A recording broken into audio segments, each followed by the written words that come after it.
Hola, buenas tardes. Hoy vamos a abordar la última clase, la última clase de la materia. Y la clase vamos a hablar el tema de la gestación, el parto, la lactación, el puerperio y el bienestar animal. Entonces,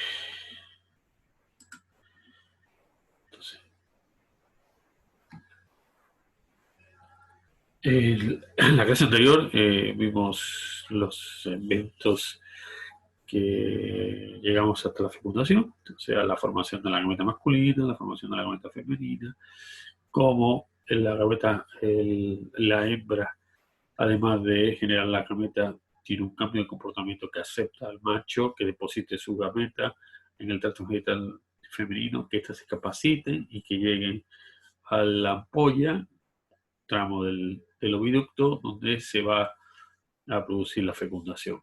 Previamente tiene que capacitarse el espermatozoide, acuérdense la hiperactivación del espermatozoide y la liberación de las enzimas líticas que se encuentran en el acrosoma.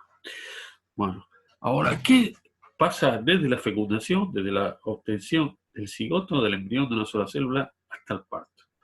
Es como una caja negra, donde evidentemente tiene que haber crecimiento celular, se tiene que aumentar el número de células, pero no solamente es un crecimiento celular, sino que además hay una diferenciación y hay una formación de tejidos y de diferentes células, diferentes tejidos, órganos y sistemas que hemos estado estudiando previamente. Entonces, en esta diferenciación, en este desarrollo, se va a estar eligiendo, como ya dijimos, la expresión de determinados paquetes de genes que se expresan sí en unos tipos celulares y no en otros, sí en unos tejidos y no en otros, y eso va a terminar formando todo el organismo. Entonces, desde el principio, esto es cómo se va estudio realizado en el ratón, que es el mamífero modelo que más se estudia, por varias razones, porque se pueden tener muchos ejemplares en un laboratorio, en pequeño espacio, y porque tiene gestaciones muy cortas, 21 días, y es mucho más fácil de estudiar. Bueno, tenemos la formación del cigoto, de una sola célula post fecundación, y esta célula se va dividiendo, y llega un momento en el que hay una diferenciación de unas células que van al lugar al trofectodermo y al macizo celular interno. Estas células que dan al macizo celular interno, a su vez, que van a ser las resultantes que van a dar lugar al feto, al embrión propiamente dicho, y las células del trofectodermo van a dar lugar a las membranas extraembrionarias, placenta, etc. Esta diferenciación es muy temprana, y posteriormente se va a mantener a lo largo. Estas células ya van a tomar un determinado producto después de una segunda división que va a ser por la expresión de determinados factores de transcripción, pero lo que me interesa que ustedes tengan claro es que muy al inicio de la formación del embrión, ya el estadio de mórula compacta, ya empieza a haber una diferenciación, células que expresan unos factores de transcripción que van a generar la expresión de determinado grupo de células y otras. En definitiva, en el desarrollo embrionario hay lo que se llama un desarrollo de un camino en una sola dirección, en el que la célula va perdiendo potencialidad de desarrollo y va restringiendo su destino hacia un grupo o tipo celular, para terminar siendo una célula unipotente que va a dar lugar a un solo tipo celular. Entonces tenemos el cigoto, que sería la única célula totipotente que da lugar a todos los tipos celulares, y esa va a ir perdiendo potencialidad de desarrollo a una célula pluripotente, que van a ser células madres, células totipotentes, células pluripotentes o células madres inducidas, bueno, células madres. Entonces, cuando hablamos de células madres, de células sanguíneas, células hematopoyéticas, podemos decir que esas células ya tienen restringido su desarrollo a otros tipos celulares, y ya no pueden a cualquier tipo celular, sino que van a dar lugar a esos tipos celulares. Bueno, esto simplemente para que tengan ustedes una idea, pero que hay una restricción en el desarrollo. Esto se ha visto que se puede revertir con la clonación, una célula que tenía ya un destino fijado. Existen mecanismos por los cuales uno puede ir para atrás y adquirir la totipotencia. Lo que sí es importante que tengan en cuenta es que factores externos al embrión pueden modificar su desarrollo de por vida. Y esto es, por ejemplo, hay un síndrome que aparece o aparecía con bastante frecuencia en los embriones generados in vitro, que es el LOS. El LOS viene de Large Offspring Syndrome o síndrome del ternero grande o de la descendencia pesada o muy grande, que era normalmente era generado por la utilización de medio muy rico, con muchos factores de crecimiento.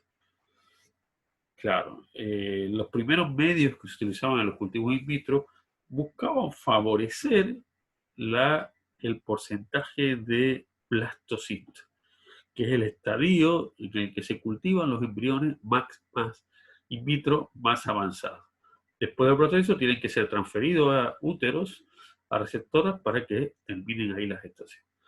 Como se estaba mirando una ventana estrecha de tiempo y se estaba favoreciendo que hubiese más desarrollo in vitro, los medios ricos favorecían que llegaran más embriones blastocitos. Pero eso fue en detrimento del desarrollo posterior. Los embriones detectaban un medio muy rico y eso les favorecía una serie de factores de transcripción que lo marcaban para el resto de su vida. Y esos animales nacían con sobrepeso, tenían ciertos desórdenes en los niveles de glucemia, en el desarrollo del esqueleto, etc. Hoy en día eso ha sido corregido con la utilización de medios mucho más pobres, y que no tienen factores de crecimiento. Bueno, entonces, ¿de qué vive el embrión? Bueno, los primeros estadios, las primeras divisiones vive a costa de la madre, como ya comentamos antes. Y después hay un crecimiento que se llama histotrófico. Quiere decir, secreciones del útero van a estar colaborando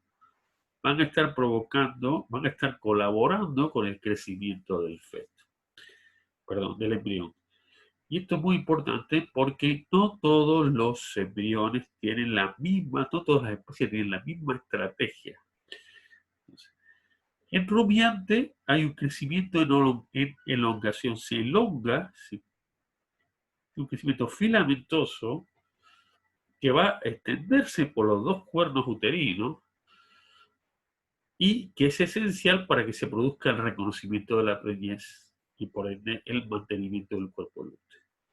Ese es un periodo de tiempo esencial que ocurre alrededor del primer mes de vida.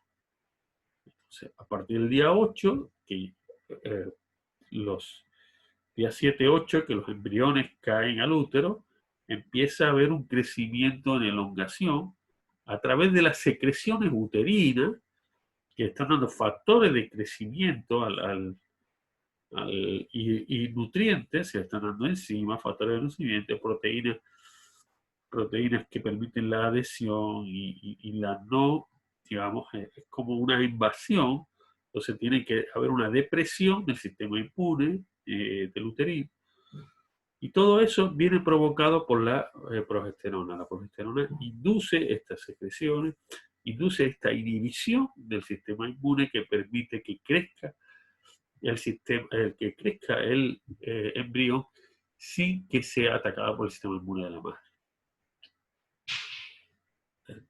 Esto tiene que, por eso es muy importante la señal, el reconocimiento de la preñez. Si falla el reconocimiento de la preñez y no que se mantiene el cuerpo lúteo, baja los niveles de progesterona y entonces el embrión es destruido por el sistema inmune materno. Y porque se cortan estas secreciones que está haciendo el útero para nutrir al embrión.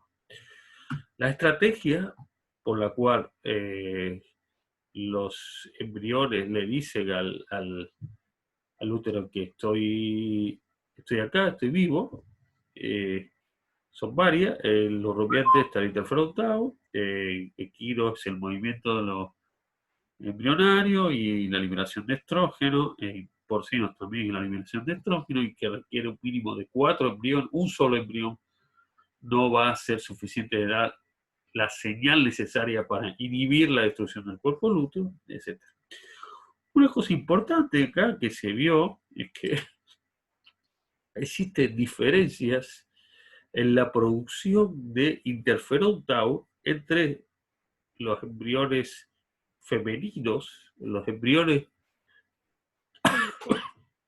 que van a dar lugar a una hembra y los embriones que van a dar lugar a un macho. Los embriones que dan lugar a una hembra tienen el doble de interferón en el día 8, cuando empieza a reconocerse la señal, que los embriones que dan lugar a un macho. Aunque esto después se revierte, ¿no? Esto es muy interesante porque existen teorías que dicen que bajo ciertas condiciones de crecimiento o de el rodeo está en una condición limitante de alimentación, es tiene hay un fundamento para que la mayoría de la siguiente generación sean hembras. Ya no es el 50%, sino que haya una selección al nacimiento de hembras que van a mantener el potencial de crecimiento de la población. Si hay muchos machos, la población no puede crecer tanto porque en condiciones naturales, por cada hembra tiene un ternero por año. Mientras que un macho se necesitan pocos machos para poder fecundar a todo el rodeo. Por ende, lo que este sesgo está permitiendo que hay una explicación a cómo se puede conseguir que haya un predominio o ya una diferencia en el ratio, en la relación hembra-macho en el nacimiento según las condiciones ambientales. Por eso, si una hembra la receptora está hambreada, puede ser que sea más insensible a la señal del interferón tau, y con esa pérdida de sensibilidad va a ser que sea más difícil que un embrión macho que produce menos interferón de la señal de preñez, y por lo tanto las preñeces de los machos se pierdan y haya una selección de las preñeces de las hembras. Bueno, si les interesa, es muy interesante este tema, lo podemos charlar en la clase del miércoles. Bueno, este es el crecimiento que tiene al día 14 un embrión de bovino, un embrión de rumiante. Fíjense, del día 12 al día 14 hay un crecimiento exponencial que cubre todos los cuernos uterinos.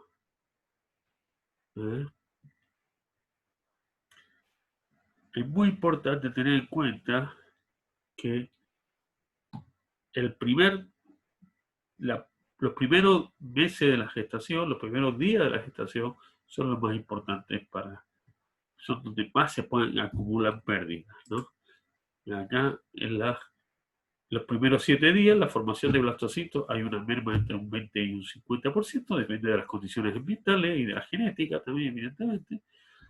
Entre el día 8 y el día 27 hay una pérdida del primer mes, hay una pérdida del 20% de las gestaciones. Del día 20 y el día 60, que es el desarrollo de la placenta, hay un 5%, y una vez que la placenta está desarrollada, la cantidad de pérdida de gestación son muy bajas, menos del 2%. Entonces, los primeros 2 meses están acumulando la mayoría de las pérdidas, y más concretamente en la primera semana o el primer mes. La primera semana, muchas de esas pérdidas no son reconocidas, incluso se consideran como fallos en la fecundación. ¿Eh? Así que es importante, fíjense, los primeros del 0,7, ¿qué eventos suceden? Activación del genoma embrionario y desarrollo del lactocito. En los primer mes, elongación, reconocimiento de la perilla y mantenimiento del cuerpo lúteo. El segundo mes, desarrollo de la placenta. Y en el tercer mes ya tenemos el crecimiento de la placenta, el número de placentomas, talla, etc. Esto es para bovino, está un poco desplazado el desarrollo de la placenta más tardío en equinos. Bueno, una cosa importante, entonces para garantizar, de vuelta, insisto, mantener el cuerpo lúteo primario, garantizar la progesterona, en equino generar cuerpos lúteos accesorios, porque la placentación es la que va a sustituir al cuerpo lúteo primario en todas las especies. Entonces, bovino, cerdo y caprino, la gestación cuerpo lúteo dependiente, se requiere la secreción del cuerpo lúteo, y en equinos y ovinos la gestación es cuerpo lúteo independiente. ¿Qué implicancia tiene que sea cuerpo lúteo independiente o cuerpo lúteo dependiente? Si es cuerpo lúteo dependiente, un estrés que le provoquemos a la hembra puede generar la destrucción del cuerpo lúteo y por ende la pérdida de la preñez, el aborto. Mientras que si la gestación es cuerpo lúteo independiente, es muy difícil que se genere un aborto. Y eso es muy claro, el ejemplo entre ovinos y caprinos. Y si ustedes tienen un rodeo de un hato de cabras y hay un día de tormenta, son frecuentes los abortos. El estrés que le provoca la tormenta a las cabras liberan prostaglandina y provocan abortos.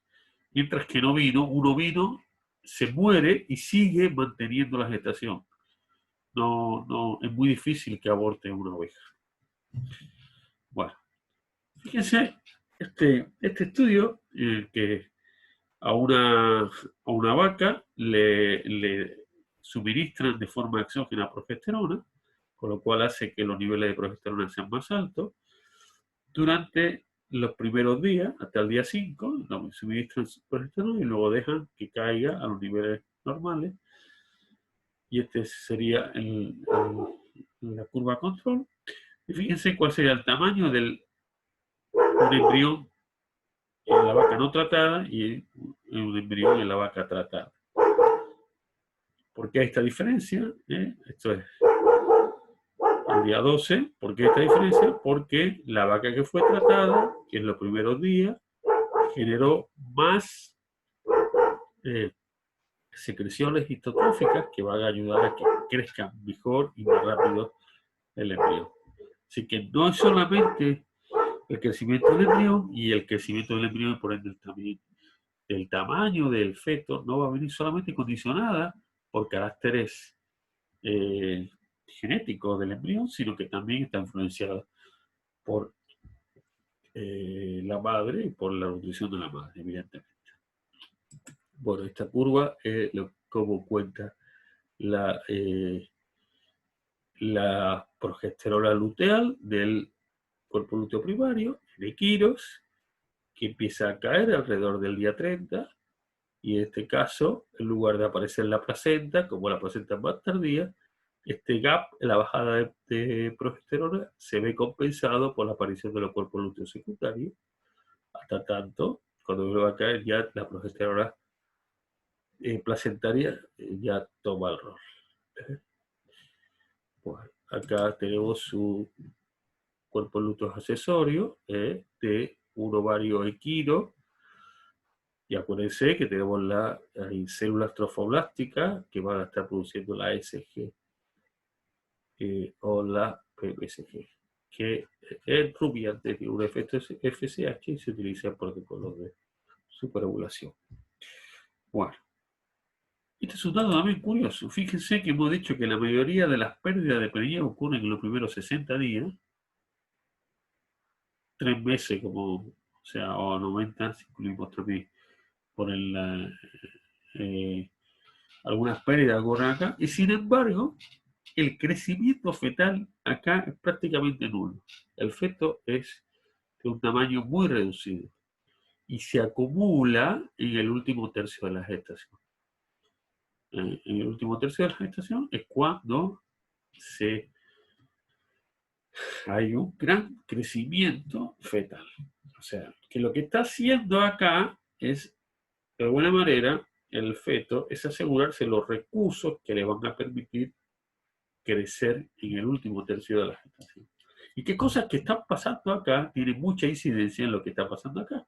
Como ya vimos, el síndrome de Lost, lo que embriones que habían estado solamente 7 días cultivados en el laboratorio, presentaban grandes desórdenes en su desarrollo final y post-parto.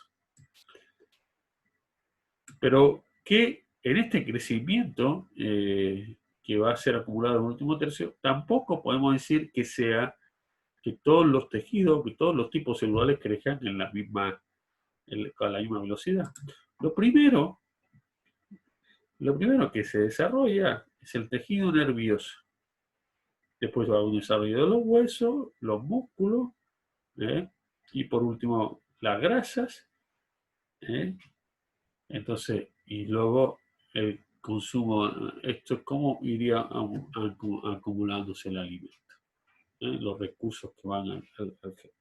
O sea, dicho de otra manera, lo primero que va a crecer es el sistema nervioso central, después va a haber un crecimiento en las extremidades, en el esqueleto axial, la cavidad de los abdominales y los órganos internos. Se va a ver un crecimiento secuencial y no, un feto no es igual, en los primeros meses no es igual al animal adulto, pero chiquitito, no. Ahí va a haber unos tejidos o órganos que se van a ir adelantando, que van a crecer de forma diferencial a cómo crece el resto de los órganos. Una vez que se establece la placenta, si ustedes ven cómo es la prioridad por los nutrientes que tienen los distintos órganos, cuando hay órganos abundantes, entonces el destino son la grasa. Si empieza a reducirse el nivel de nutrientes, no llega a la grasa, pero sí llega al músculo. Si esto se reduce más, no llega al músculo, pero sí llega a los huesos. Y por último, cuando está bastante malnutrida, siempre va a tener nutrientes que van a llegar al sistema nervioso central. Bueno, la placenta y el feto se encuentran al nivel del sistema nervioso central. O sea que la vaca va a renunciar a nutrientes para su sistema, para su músculo, para su hueso y para su acumulación de grasa, con tal de nutrir al feto. Esto es muy importante. Por eso las pérdidas, una vez que está establecida la placenta, las pérdidas fetales son escasas. Los abortos son pocos. Y nuevamente vienen provocados por algunas infecciones, como por ejemplo brucelosis. Bueno, entonces, ¿cómo se diagnostica la preñez? Bueno, la forma más fácil y más utilizada para diagnosticar la preñez es la ausencia de esto. Si no retorna al celo, si no vuelve a ciclar, se asume que ese animal está preñado. De todas maneras, se puede también hacer un tacto rectal. A partir del día 30 se puede observar una simetría uterina. Un poquito más adelante, día 60, se pueden observar placentomas, pulso de la arteria fetal, de la arteria movimientos fetales, etc. Por ecografía, a los 30 días se puede ver también la vesícula embrionaria, el equino antes, incluso a los 20 días, el latido fetal. Se podría mirar también hormonas, no se suele hacer eso. Así que se puede, estas son todas las estrategias que se utilizan para hacer un diagnóstico de la gestación. Tenemos una ecografía, se está viendo la vesícula, el útero, está la presencia de la vesícula con membranas fetales ya no se están poniendo sobre la idea de que hay una preñez, porque el embrión es mucho más chiquito de lo que es toda la vesícula. Bueno, la duración de la gestación, esto es un dato importante que deberían estudiarse: cuánto dura la gestación de un bovino, igual que en la nuestra, 9 meses, de un equino 11 meses, de un porcino 4 meses, la regla dice 3 meses, 3 semanas y 3 días, y de los caprinos y bovinos 5 meses. Evidentemente esto hay cierta variación, depende de la raza y, bueno, la alimentación también puede influenciar, o sea, hay alguna variación respecto de estos días de gestación. Bueno, ahora, una vez que ya tenemos el feto bien crecido, pasaron los 9 meses de gestación, un bovino, ¿qué es lo que pone fin al parto? ¿Qué es lo que pone fin a la gestación? Lo que pone fin a la gestación es el parto. El parto tiene 3 fases: una fase de dilatación del cuello uterino, una fase de expulsión del feto y una fase de expulsión de la placenta, secundarización o alumbramiento. 3 fases tiene el parto. ¿Qué es lo que provoca que se desencadene el parto? Bueno, hay un eje hipotálamo, hipófisis adrenal, hipotálamo, hipófisis adrenal, en el feto que madura, ya porque llega a un determinado tamaño, crecimiento, y ese eje fetal madura. Entonces, el feto que ya tiene capacidad para generar cortisol empieza a estar estresado porque el útero ya no puede acompañar su crecimiento, entonces tiene limitado, acotado su espacio, porque ya no le están llegando suficientes nutrientes para que siga creciendo la tasa de crecimiento que tenía, no le está llegando suficiente oxígeno, etc. Entonces empieza a sintetizar cortisol fetal. Ese cortisol fetal viaja por sangre hasta la placenta, y en la placenta empieza a provocar unos cambios endocrinos, por lo cual la placenta empieza a dejar de producir progesterona y en lugar de progesterona produce estrógenos, produce estradiol. Además produce prostaglandina F2 alfa y prostaglandina E2. ¿Qué efecto tiene el estradiol? El estradiol va a tener un efecto sobre el miometrio de aumentar los niveles de receptores de oxitocina. Y la prostaglandina F2 alfa va a tener un efecto sobre el cuerpo lúteo primario o los cuerpos lúteos, depende de qué, o los cuerpos lúteos primarios y secundarios, que van a provocar que caiga aún más los niveles de progesterona. Entonces tenemos poca progesterona, mucho estrógeno y prostaglandina F2 alfa y prostaglandina E2. Bueno, perdón.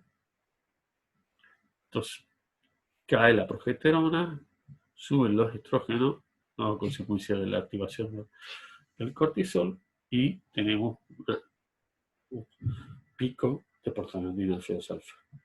Entonces, los estrógenos, ¿qué hacen? Favorecen las contracciones del miometrio, aumentan la actividad de casa intracelular, aumentan la síntesis de receptores de oxitocina, la luteolisis y la dilatación. Y la progesterona, perdón, la prostaglandina E2 dilata el ser. Bien, entonces, ¿cómo podemos darnos cuenta de que una vaca ya está cerca del final de su gestación? Bueno, hay una expansión del edema vulvar, un aumento del tamaño de la glándula mamaria, relajación de los ligamentos pélvicos perineales y un cambio de comportamiento. Nuevamente se retiran, se aíslan un poco. En la primera fase del parto, que era la dilatación, comienza en el comienzo de dilatación y termina con la ruptura de las membranas galantoideas. Entonces, tenemos acá que se ha empezado a dilatar el cervix, a abrirse el cervix, y ahora hay lo que se llama un reflejo de Ferguson, por el cual cuando el cervix detecta la presencia del ternero, de una mano del ternero, de una parte del ternero, en el cervix o en la sí, en el cervix, va a hacer un reflejo neuroendocrino por el cual llega aferente, vía nerviosa, llega hacia el hipotálamo y en el hipotálamo libera oxitocina. La oxitocina va a favorecer la contracción del miometrio y la liberación de progesterona, prostaglandina E2. Entonces, se va induciendo y va haciendo una retroalimentación positiva. Más eh, más dilatación, más parte del feto en contacto con el cervix, más liberación de oxitocina, más liberación de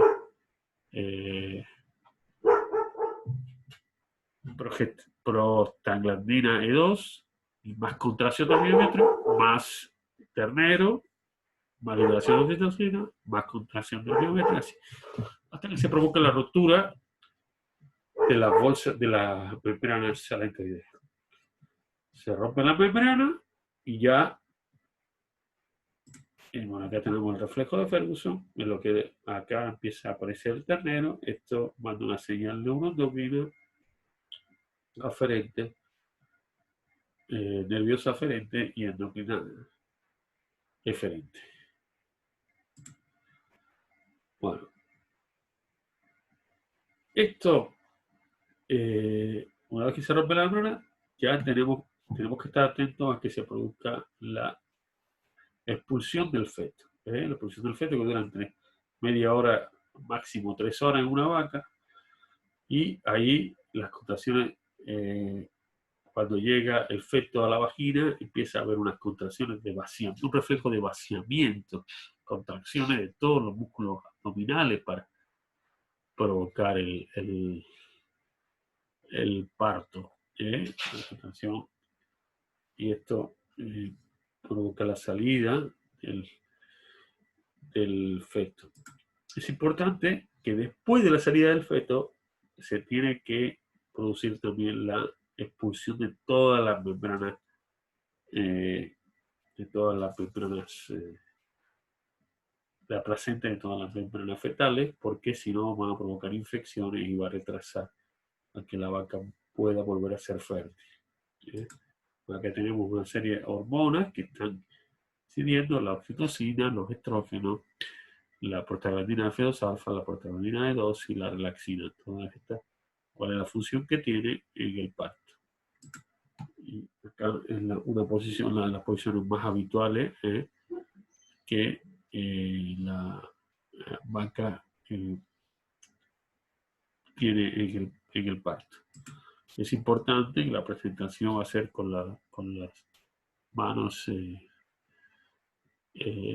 hacia adelante, y que se puede de alguna manera ayudar al parto si hay un parto que está sufriendo problemas, que se llama un parto distóxico. Se puede ayudar, pero ojo con la ayuda, hay que tratar de una ayuda, digamos, con cierto control, tirando de la extremidad desfasada, para que el hombro entre un poco, no entre formando el menor ángulo posible con el canal duro de parto. La retención de placenta es cuando no son eliminadas luego de la fase 2 de la expulsión del ternero. Se retiene la placenta, suele ocurrir más en vacas de leche, que están más, y también en partos que no son anormales, porque se produjo la muerte del ternero, etc., que no llegó a madurar, y por ende no hay suficientes receptores de oxitocina en el miometrio, por lo tanto las contracciones no son perfectas. También en partos dobles, etc.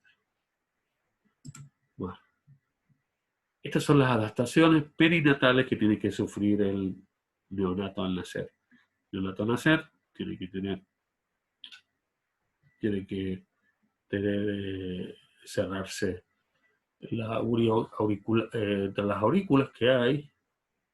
Tiene que haber una maduración pulmonar, que con la liberación de líquido sulfatante que reduce la tensión superficial y que permite que no colapsen los alveolos.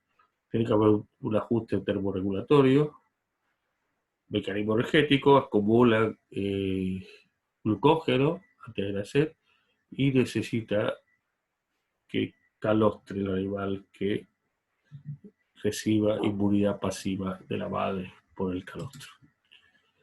Entonces, ¿qué hay que hacer? Hay que observar, hay que tratar de no intervenir los partos, hay que observar que respire el animal, que se coloca en la posición external en los primeros 15 minutos, que sepa de que succione y degluta el calostro, y la madre que ayude al neonato que retire la membrana que está encima del neonato.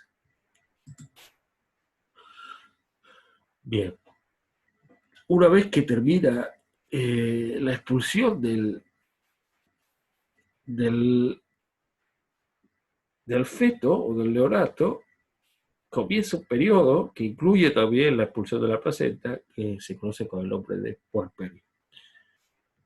El puerperio es el periodo de tiempo que pasa desde el final de una gestación hasta que la vaca de vuelta vuelva a ser fértil.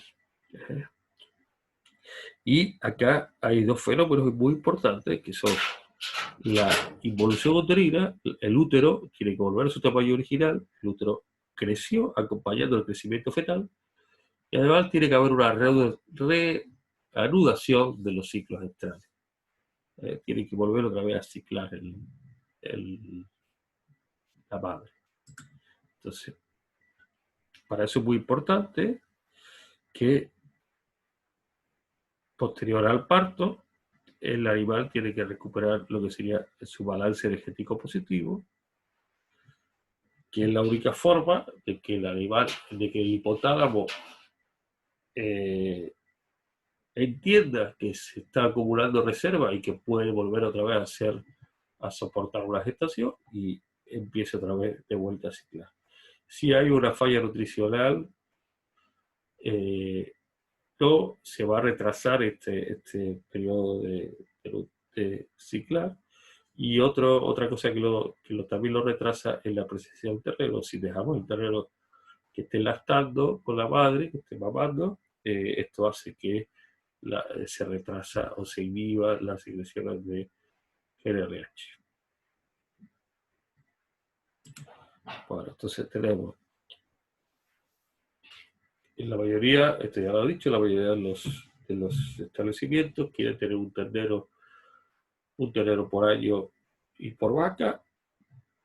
Por lo tanto, si tenemos una preñez de 9 meses, nos están quedando 3 meses para recuperar el puerperio y preñar. Eso quiere decir que,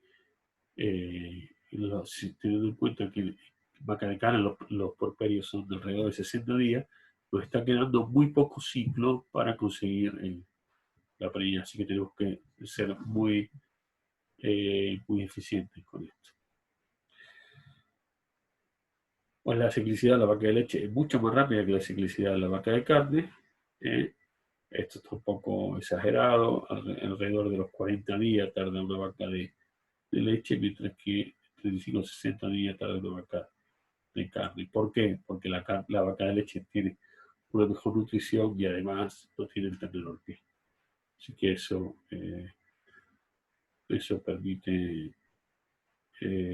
permite que se le pueda dar el servicio antes de que empiecen a ciclar. O sea que tenemos la involución uterina, fíjense, el tamaño de 24 horas, muchísimo más grande.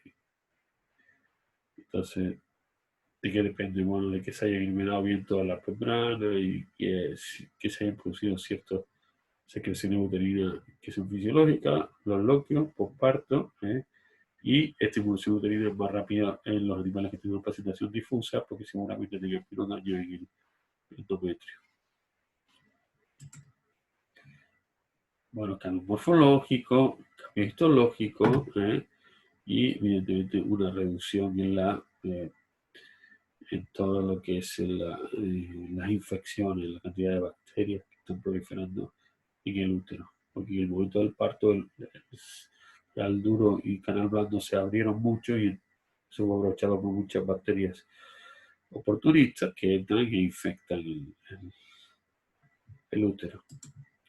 Por eso las secreciones ayudan, los bloqueos ayudan a perder eso. Fíjense que un día después el tamaño del útero son 100 centímetros y el diámetro es 40 centímetros y pesa unos 10 kilos. A los 25 días ya se recuperó en el tamaño normal de 25 centímetros, 3,5 centímetros y un peso de menos de 1 kilo. Fíjense acá lo que tarda la evolución uterina y lo que es normal que tengan loquios. Acuérdense que estos loquios, las secreciones uterinas, van a ayudar a restablecer la esterilidad en el interior de, o sea, la ausencia de microorganismos en el interior del útero. Ahora, una vez que se regeneró el útero, además hay que regenerar o reanudar los ciclos estrales. Por lo tanto, tiene que volver el eje hipotálamo hipófisis gonadal. Entonces, hablamos de la nestrolactacional, o sea, tenemos la nestrolactacional y la nestrolactacional, que estaría dentro del puerperio, y el balance energético sea negativo. El animal viene de una gran inversión en nutrientes en el último tercio de la gestación, que como ya les dije, es el momento en que más crece, más recursos necesita para crecer el neonato, el feto y el neonato. Evidentemente está inhibido por la presencia del ternero y hay cambios endocrinos que permiten, que hacen también que falle el eje o las secreciones de GnRH. Entonces, ¿cómo se puede modificar? Bueno, esta estrategia de manejo de este precoz, aumentar la nutrición pre y postparto, por el número de ordeñes, etc. Bovinos de leche, primer ciclo, 40-45 días, bovino de carne más tarde 60-65 días. Bueno, acá tienen los celos cuando aparecen en las distintas especies. Entonces, ¿qué factores afectan a la recuperación de la capacidad nutritiva por parto? Principales: la presencia del ternero, la condición corporal, la producción de leche, la existencia de patologías y sobre todo la retención de membrana y demás, o las infecciones que pueden ocurrir en postparto. Otros factores también: la gestación, la raza, el genotipo, la edad, el número de partos, etc. Presencia de macho, todo eso también está influye en el puerperio. Bueno, esto es el balance energético negativo. Antes del parto ya empieza a caer, después del parto cae y tarda en recuperarse. Cuando está cayendo el balance energético postparto, los niveles de LH bajan, no hay picos, solamente cuando empieza a subir ya el balance energético, entonces empieza a haber picos. Tenemos acá la energía hipotálamo, se inhibe, la falta de energía inhibe las secreciones de GnRH, por lo tanto no hay feedback positivo. Cuando se empieza a subir los niveles de energía, sí hay hipotálamo, GnRH, LH, FSH, LH, estradiol, retroalimentación positiva, pico de LH, ovulación. Otro factor es la presencia del ternero o el ordeñe, y la presencia del ternero también, amamentar, inhibe la liberación de GnRH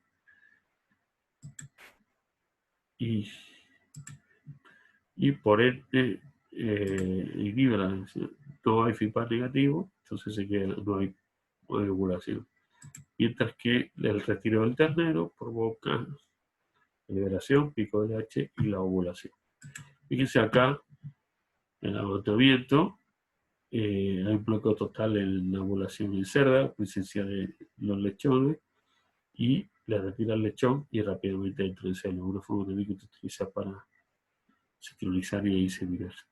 Presencia de ternero, versus ordeñe, bueno, acá tenemos teniendo a pie tarda 72 días, la misma vaca, o sea, la vaca con la misma alimentación, 2 ordeños diarios, a los 30 días ya está ovulando, con 3 ordeños diarios se retrasa un poco más, se acerca más a lo que es el ternero, y con 3 terneros, con ternero al pie, tiene más tiempo de puerperio.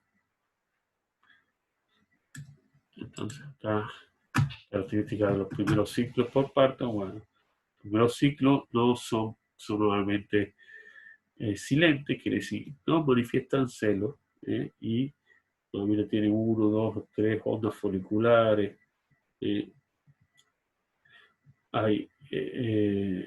Los primeros celos no son fértiles y no manifiestan celos, por lo tanto, ya el segundo celo, segunda ovulación postparto, ya sí empiezan a encontrarse celos, y la tercera ya está con el celo. Fíjense que acá tenemos ciclos estrales más cortos en esa transición entre la electrolactacional y los estros, digamos, los ciclos estrales. De vuelta, saca el destete y ya empieza a producir picos más altos de LH que permiten la ovulación. La yegua tiene un